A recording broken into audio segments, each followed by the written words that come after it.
Good morning student. आज हम लोग क्लास 11th का लास्ट टॉपिक के बारे में डिस्कस करेंगे, जो है लिविंग वर्ड्स का डाइवर्सिटी एंड टेक्सोनॉमिक कैटेगरीज। ठीक है, ये है लिविंग वर्ड का लिविंग वर्ड, इसका क्या हो जाएगा diversity and taxonomy, diversity and taxonomic. ठीक है, टेक्सोनॉमिक कैटेगरीज।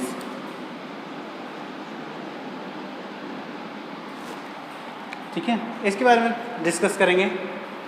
इससे पहले हम समझते हैं बायोडाइवर्सिटी क्या है। ठीक है,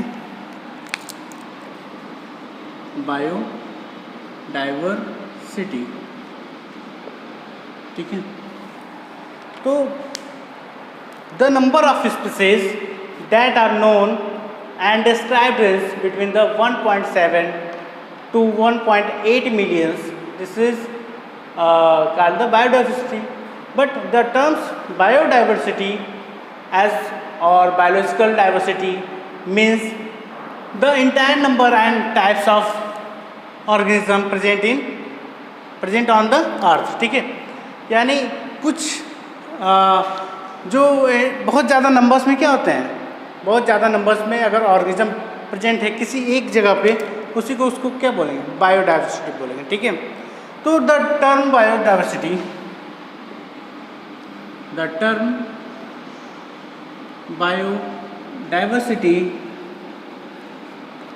ठीक है, और biological diversity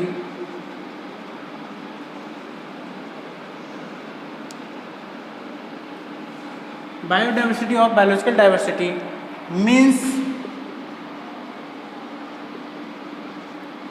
the entire number and types of organism present on the earth. ठीक है, इसी को हम क्या बोलते हैं, बायोडाइवर्सिटी बोलते हैं। ठीक है, तो इसमें कौन कौन से एग्जाम्पल्स आ जाएंगे। Examples is micro organism. ठीक है, माइक्रो ऑर्गेनिज्म होगा, प्लांट होंगे एंड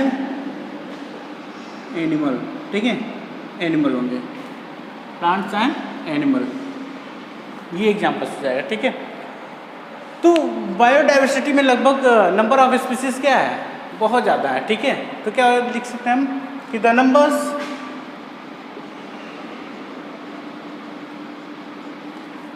नंबर ऑफ स्पीसीज, ये पॉइंट करके लिखना है। ठीक है, the number of species that are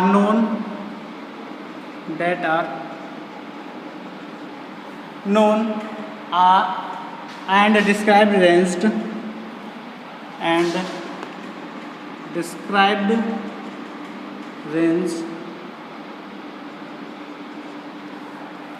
between 1.7 to 1.8 millions। ठीक है, इतने मिलियंस के बीच में होता है। ठीक है, तो the refers to biodiversity, this refers to biodiversity largest group in insecta। ये क्या है, largest group in Insecta. Insecta का सबसे लार्जेस्ट ग्रुप होता है बायोडाइवर्सिटी। ठीक है, मैक्सिमम बायोडाइवर्सिटी इज फाउंड इन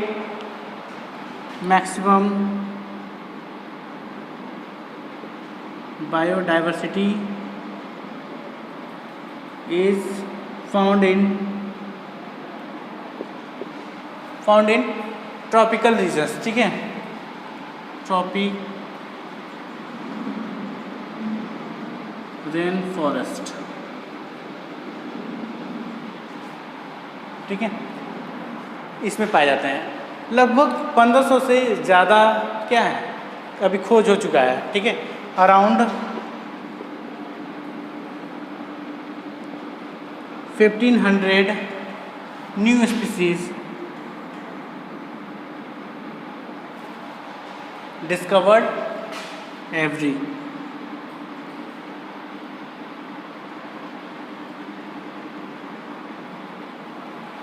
क्या हो जाएगा, डिस्कवर्ड एवरी डे, ठीक है। तो ये तो हो गया बायोडाइवर्सिटी। किसी एक जगह पे बहुत ज़्यादा नंबर्स में ऑर्गेनिज्म प्रेजेंट होंगे अर्थ पे, उसी को हम क्या बोलेंगे, उसका बायोडाइवर्सिटी बोलेंगे, ठीक है। तो बायोडाइवर्सिटी में micro organism, plants and animal ये सब आएंगे। देन अब उसके बाद क्या कह रहा है कि the number of species that are known and describe range between the 1.7 to 1.8 millions. इतने के बीच में ये क्या है, नंबर्स हैं स्पीसीज के, ठीक है। This is a refer to biodiversity. तो जो बायोडाइवर्सिटी है वो लार्जेस्ट ग्रुप है किसका, इंसेक्टा का, ठीक है। मैक्सिमम बायोडाइवर्सिटी किसमें पाया जाता है, ट्रॉपिकल रेन फॉरेस्ट में, ठीक है। और around 1500 new species discovered every year, ठीक है। तो एवरी ईयर क्या करते हैं, बहुत ज़्यादा एवरी डे 100 से ज़्यादा नए स्पीसीज डिस्कवर्ड भी होते रहते हैं। अब देखते हैं हम टैक्सोनॉमी किसे कहते हैं, ठीक है।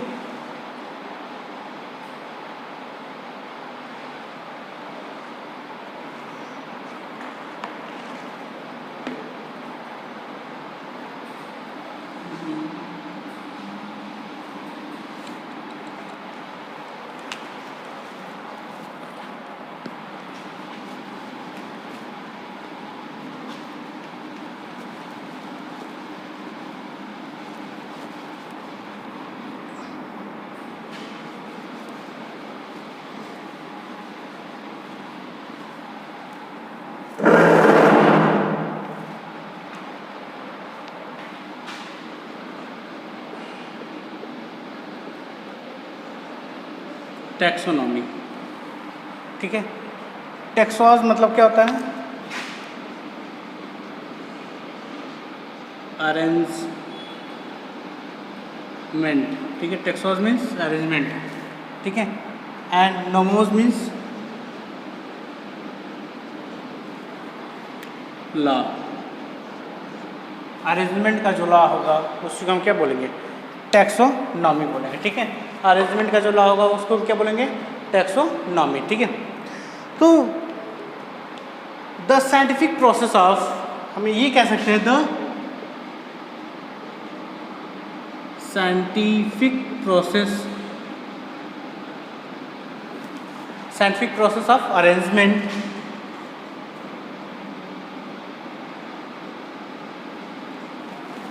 Process of arrangement things into group, ठीक है, is called taxonomy.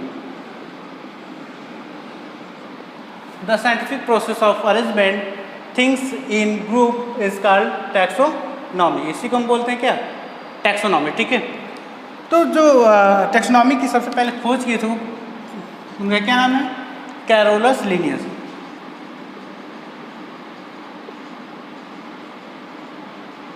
Carolus Linnaeus is known as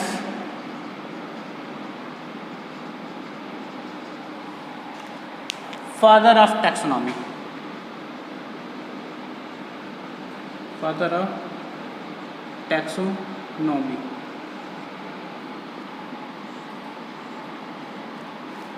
इसको क्या बोलते हैं, फादर ऑफ टैक्सोनॉमी, ठीक है। तो टैक्सोनॉमी में क्या क्या चीज़ें इन्वॉल्व है उसके स्टडी में। Taxonomy involve the study of taxonomy involve the study of पहला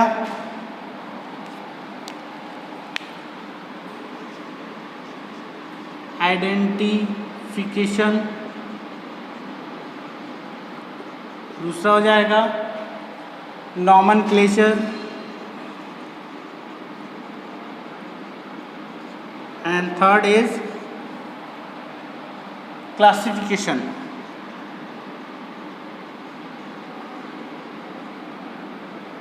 यानी यही तीन हमको टैक्सोनॉमी के अंदर डिस्कस करना है, ठीक है। तो कोई भी पूछता है कि what is a taxonomy, taxonomy किसे कहते हैं, तो हम क्या बोलेंगे, टेक्सॉस मतलब अरेंजमेंट, नॉमोस मतलब law, the scientific process of arrangement things in group is called the taxonomy. और उसके बाद Carolus Linnaeus is known as a father of taxonomy. Carolus Linnaeus को क्या बोलते हैं, फादर ऑफ टैक्सोनॉमी बोलते हैं। तो taxonomy involves the study of identification, nomenclature, classification, ठीक है, इसके बारे में। अब फर्स्ट है आइडेंटिफिकेशन। क्या है आइडेंटिफिकेशन, ठीक है।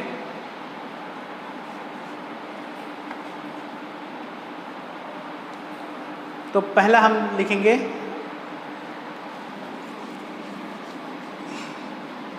आइडेंटिफिकेशन के बारे में, ठीक है।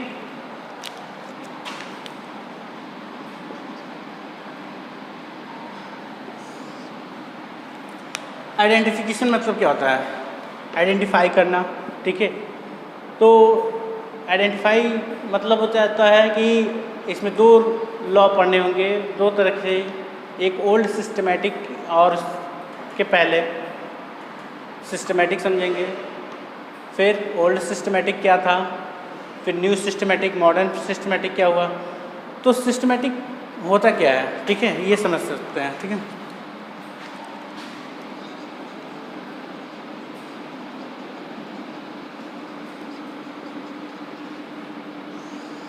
सिस्टमेटिक ये क्या है, लैटिन वर्ड है, इसका लैटिन वर्ड क्या है, सिस्टमा।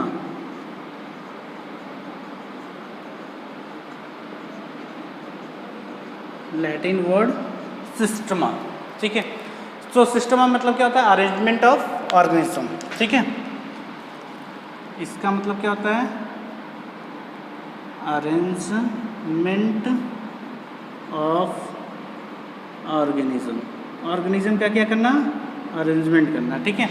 ये सिस्टमा का मतलब होता है, ठीक है। तो सिस्टमेटिक, एक सिस्टमेटिक सिस्टम का जो लैटिन वर्ड होगा वो क्या होगा, सिस्टमा होगा। सिस्टमा मतलब क्या होता है, अरेंजमेंट ऑफ द ऑर्गेनिज्म, ठीक है। तो ये हो गया सिस्टमा, सिस्टमेटिक समझ गया। तो ओल्ड सिस्टमेटिक क्या था, diversity of living organism and there capability and evolutionary relationship, ठीक है। कंपैरेटिवली और इवोल्यूशनरी हम क्या करते थे, उसको जब उसमें रिलेशनशिप देखते थे तो ये मॉर्फोलॉजिकल फीचर्स को केवल शो करता था। क्या करता था, ओल्ड जो सिस्टमेटिक था केवल morphological features. Morphological features means क्या होता है, एक्सटर्नल फीचर्स, जो बाहर का फीचर्स होता है, ठीक है, उसको बोलते हैं हम, ठीक है।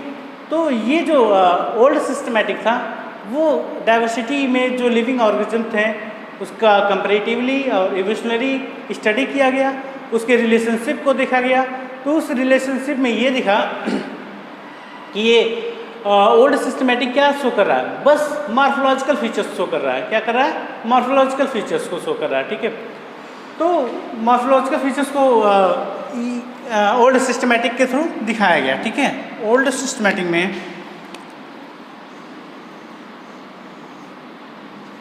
ओल्ड सिस्टमेटिक इसमें ये क्या किया गया कि diversity of living organism, diversity of living organism, ठीक है, लिविंग ऑर्गेनिज्म एंड देयर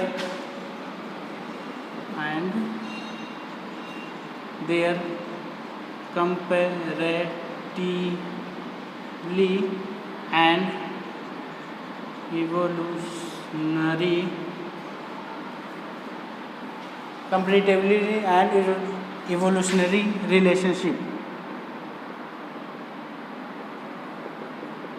ठीक है।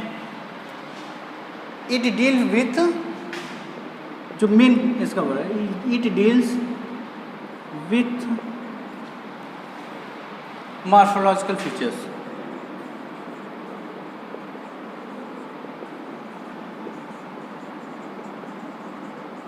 ये किसको डील किया, बस मॉर्फोलॉजिकल फीचर्स को, किसको, मॉर्फोलॉजिकल फीचर्स को ओल्ड सिस्टमैटिक ने दिया, ठीक है। अब जब न्यू सिस्टमैटिक आया तो उसने क्या किया,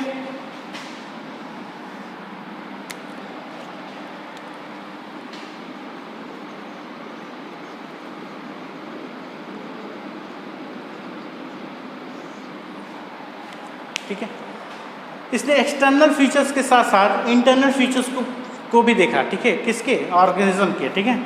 तो it deals with external and internal feature of organism, ठीक है। It is the new branch, it is the new branch of arrangement of arrangement of classification,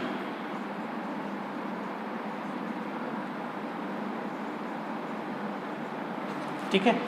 तो हमने बता दिया इसमें ओल्ड सिस्टमैटिक और किसके बारे में बताया हमने, सिस्टमैटिक के बारे में, ओल्ड सिस्टमैटिक और न्यू सिस्टमैटिक, ठीक है, इसके बारे में बताया, ठीक है। तो जो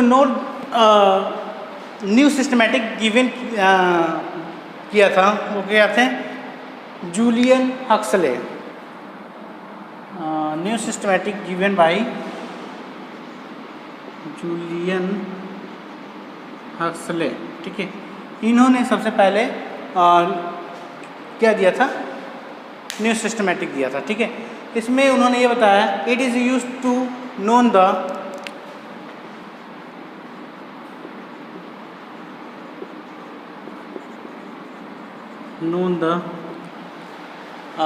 इंटर रिलेशनशिप एमंग द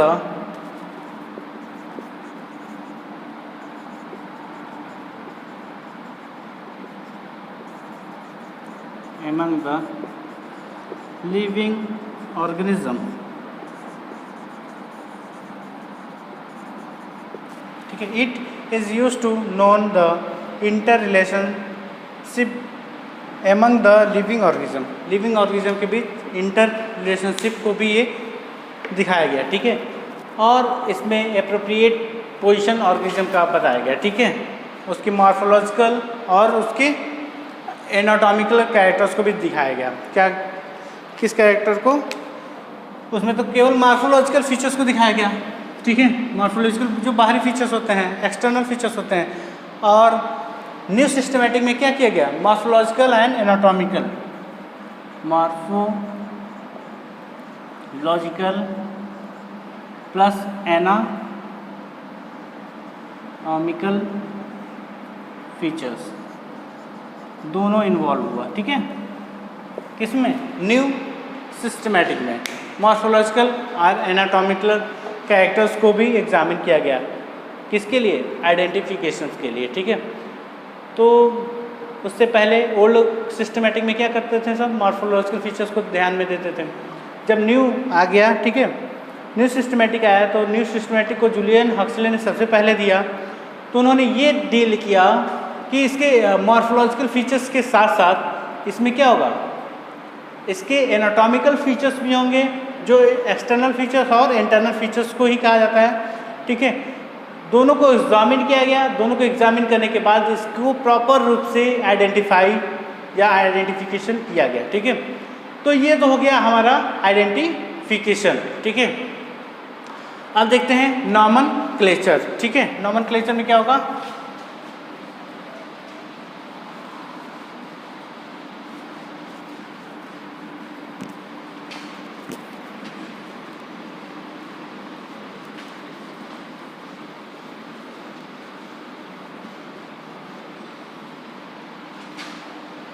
दूसरा है हमारा नॉमेनक्लेचर, ठीक है।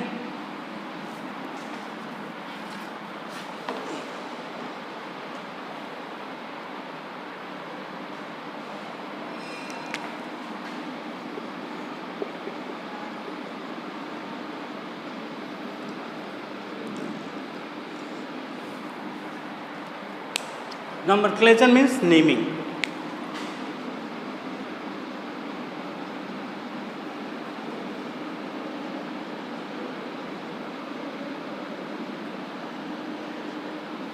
Nomenclature means क्या होता है? नेमिंग, जैसे नाम देना, ठीक है।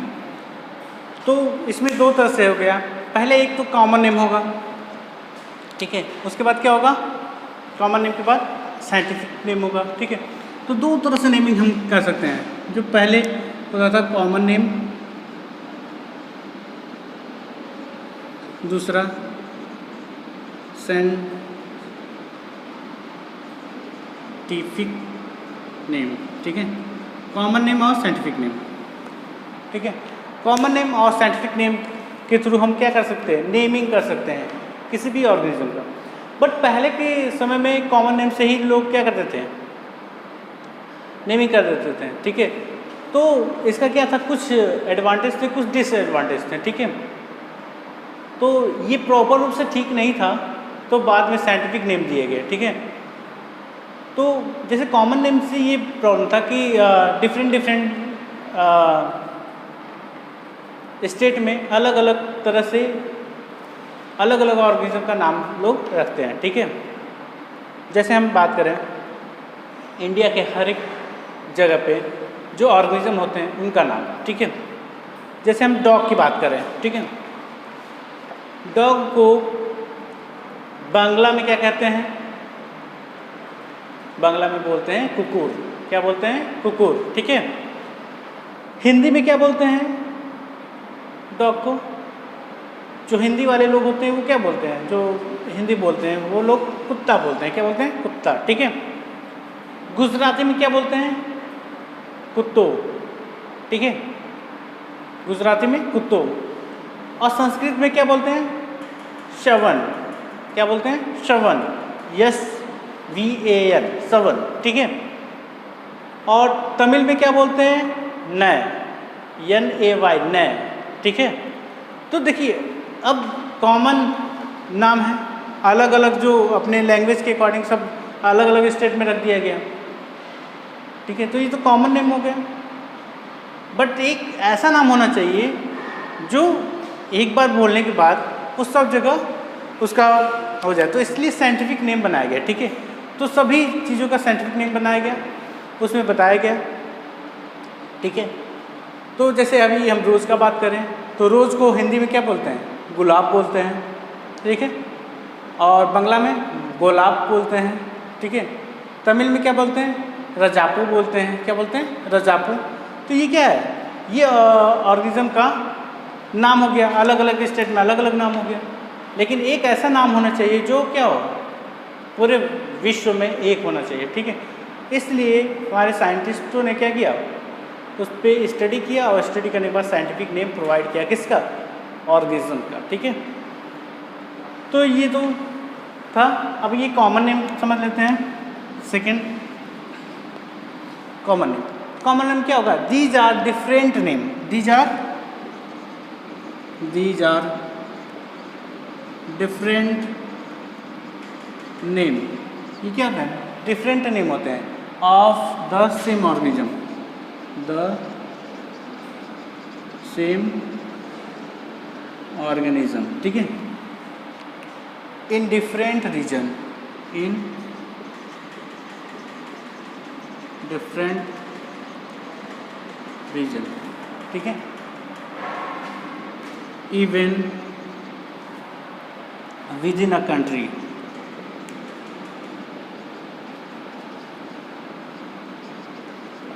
कहाँ पर? कंट्री में, ठीक है। तो कुछ कॉमन नेम हमने बता ही दिया, ठीक है। तो नोट भी कर लीजिए। Common name of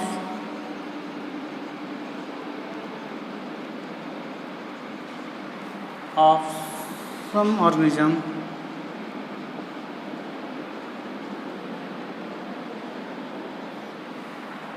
in different parts of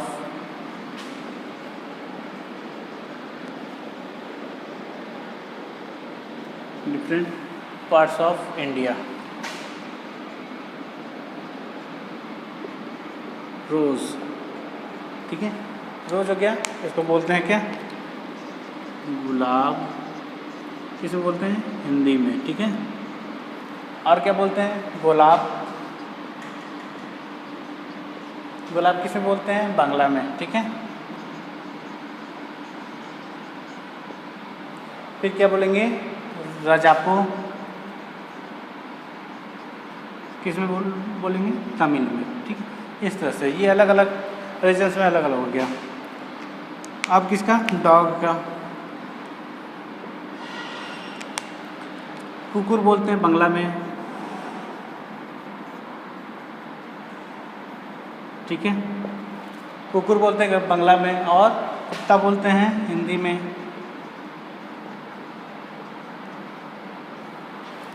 ठीक है। कुत्तों बोलते हैं गुजराती में,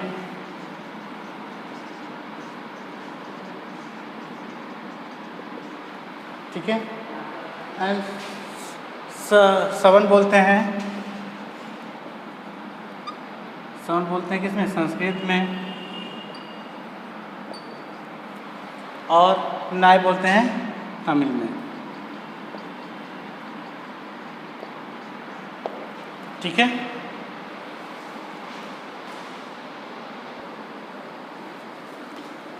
अब देखते हैं हम एडवांटेज ऑफ कॉमन नेम, ठीक है। Advantage of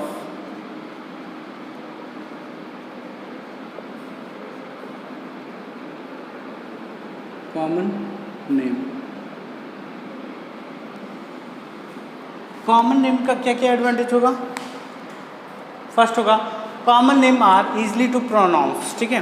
common name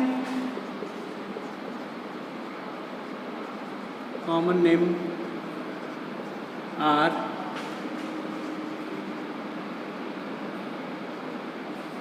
easily pronounce,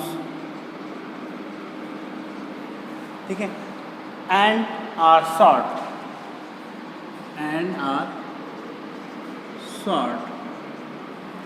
easily हम इसको प्रोनाउंस कर सकते हैं, और ये क्या होता है? बहुत ही छोटा होता है।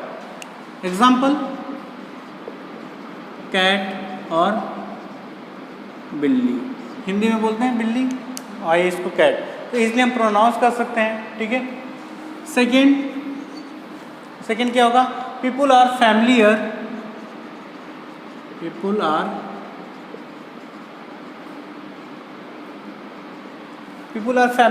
to those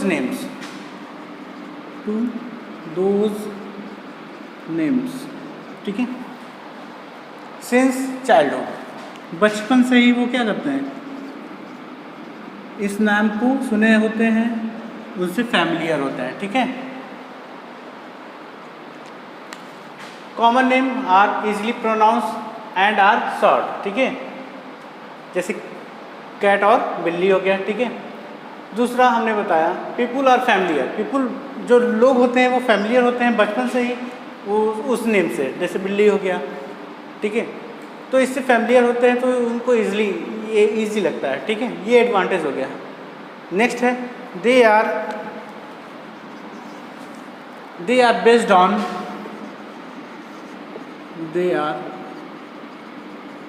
ऑन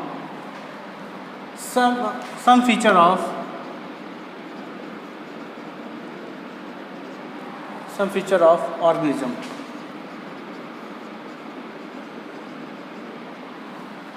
ठीक है। एग्जाम्पल,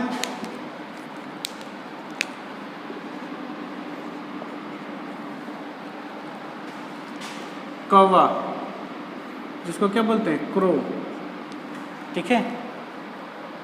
अब इसका स्पेशल सम फीचर्स क्या होंगे? जैसे ये बोलता है काँव काँव, ठीक है। क्या बोलता है? काँव काँव, ठीक है। तो इसका स्पेशल फीचर्स हो गया काँव काँव साउंड। अब ये जैसे ही बोलेगा ये साउंड सब समझ जाएंगे क्या है? कौवा है, ठीक है। ये क्रो हो गया। तो ये तो हो गया कॉमन नेम। अब है साइंटिफिक नेम। दूसरा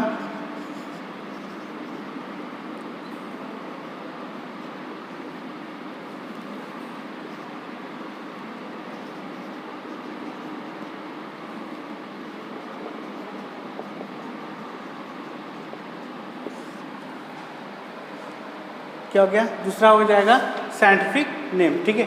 साइंटिफिक नेम क्या हो जाएगा? Scientific name is given by biologist, ठीक है। और scientific name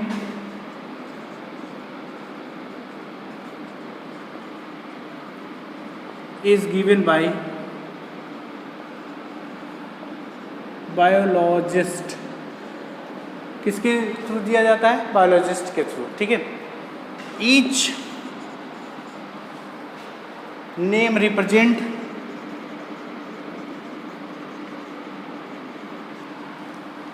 a particular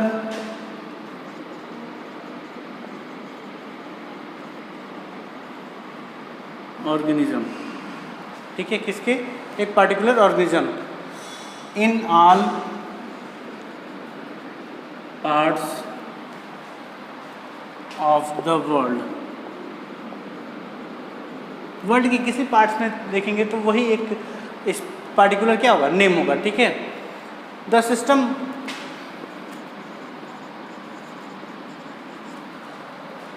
of providing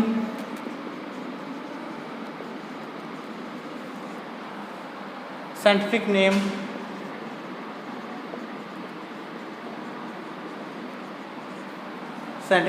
is called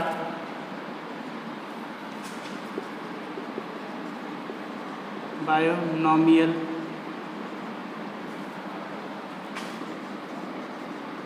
nomenclature, binomial nomenclature, ठीक है। तो इस तरह से साइंटिफिक नेम क्या है? एक साइंटिफिक नेम बायोलॉजिस्ट के थ्रू दिया जाता है। Each name represent a particular organism. ये जो नेम होता है पार्टिकुलर ऑर्गेनिज्म के थ्रू, पार्टिकुलर ऑर्गेनिज्म का होता है in all the part of the world. World के किसी भी कोने में रहेंगे, एक नाम बताएंगे, वो उसी ऑर्गेनिज्म का होगा, ठीक है। The system of providing scientific name is called binomial nomenclature. तो सबसे पहले बायोनॉमियल नॉमेनक्लेचर जो दिया था वो कैरोलस लिनियस ने दिया था। किसने दिया था? कैरोलस लिनियस, इन्होंने ही दिया था। इसमें उन्होंने ये बताया था कि जो ऑर्गेनिज्म होते हैं उनके दो नाम होते हैं, ठीक है। ऑर्गेनिज्म होते हैं उनके क्या नाम होते हैं? दो नेम होते हैं, जीनस एंड स्पीसीज। क्या होता है? जीनस होते हैं और स्पीसीज होता है, ठीक है। जैसे हम लिखें मैंगो का, मैंगो का साइंटिफिक नेम लिख देते हैं मैंगीफेरा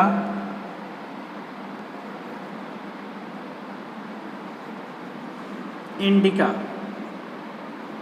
मैंगीफेरा इंडिका। तो ये जो मैंगी है और ये इंडिका है, इसमें ये क्या हो जाएगा?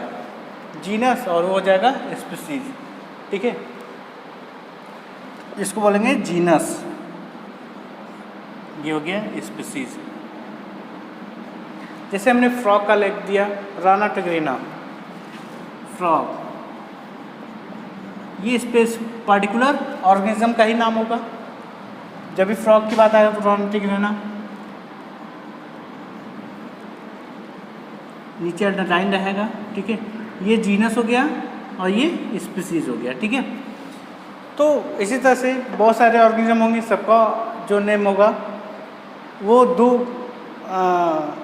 जिसमें दो नेम होंगे बायोनॉमियल नॉमेनक्लेचर में, जीनस होगा, स्पीसीज होगा, ठीक है। बायोनॉमियल इसीलिए बोला गया क्योंकि इसकी ऑर्गेनिज्म में दो नाम होते हैं, एक जीनस का होता है, एक स्पीसीज का होता है, इसलिए इसको बोलते हैं बायोनॉमियल नॉमेनक्लेचर, ठीक है। इस तरह से ये हमारा नॉमेनक्लेचर भी ओवर होता है। अब थर्ड बचेगा क्या? क्लासिफिकेशन, ठीक है। उसको नेक्स्ट क्लास में पढ़ेंगे। आज के लिए बस इतना ही।